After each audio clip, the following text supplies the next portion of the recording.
Halo teman-teman semua. Saat ini Mr. Flow akan menjelaskan beberapa materi bahasa Inggris.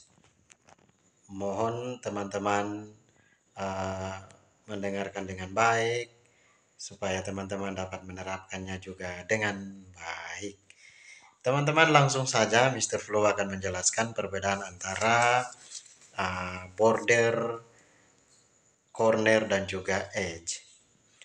Teman-teman, border cara tulisnya sama seperti cara ucap.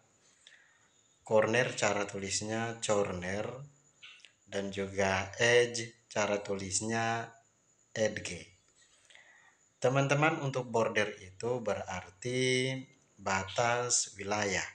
Artinya border itu pembatas untuk wilayah yang satu dengan wilayah yang lain.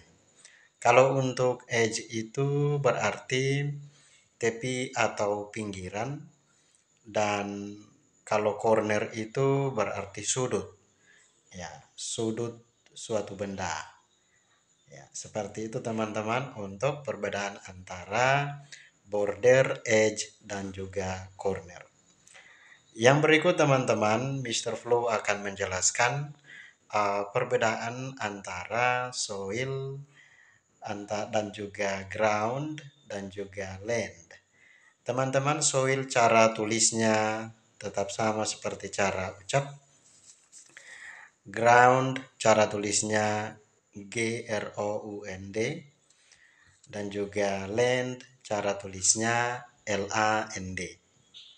Teman-teman, soil itu berarti uh, tanah, uh, merupakan materi pembentuk sesuatu atau tanah di mana tanaman tumbuh di atasnya.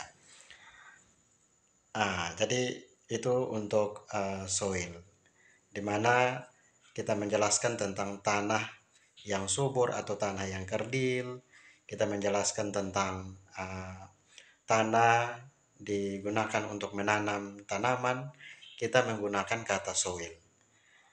Nah, bagaimana dengan ground yang cara tulisnya ground? Ground itu teman-teman, ground itu berarti berarti tempat di mana kita berbaring, tempat di mana kita duduk, tempat di mana kita berdiri, tempat di mana kita melakukan aktivitas-aktivitas kita. Ya, contoh misalnya saya berdiri di atas tanah, dan atau saya duduk di atas tanah, saya membuang sesuatu di atas tanah dan sebagainya. Nah, ketika kita berbicara konteks itu teman-teman, kita menggunakan ground. Seperti itu teman-teman. Atau saya menaruh tas saya di atas tanah, kita menggunakan ground. Nah, bagaimana dengan land? Nah, kalau land itu teman-teman, land itu berarti tanah juga, namun maknanya itu dia seperti dalam bentuk wilayah atau area. Contoh misalnya, saya mau menjual tanah saya. Nah, begitu. Atau paman saya membeli tanah 1 hektar, ya, itu berarti kita menggunakan kata land. Seperti itu teman-teman. Berharap teman-teman dapat mengerti dan bisa praktik dengan benar. Jika teman-teman kurang mengerti atau kurang paham, teman-teman bisa tanya dengan mengetik di kolom komentar. Teman-teman, semoga bermanfaat untuk materi yang Mr. Flow bagikan. Tetap semangat belajar teman-teman.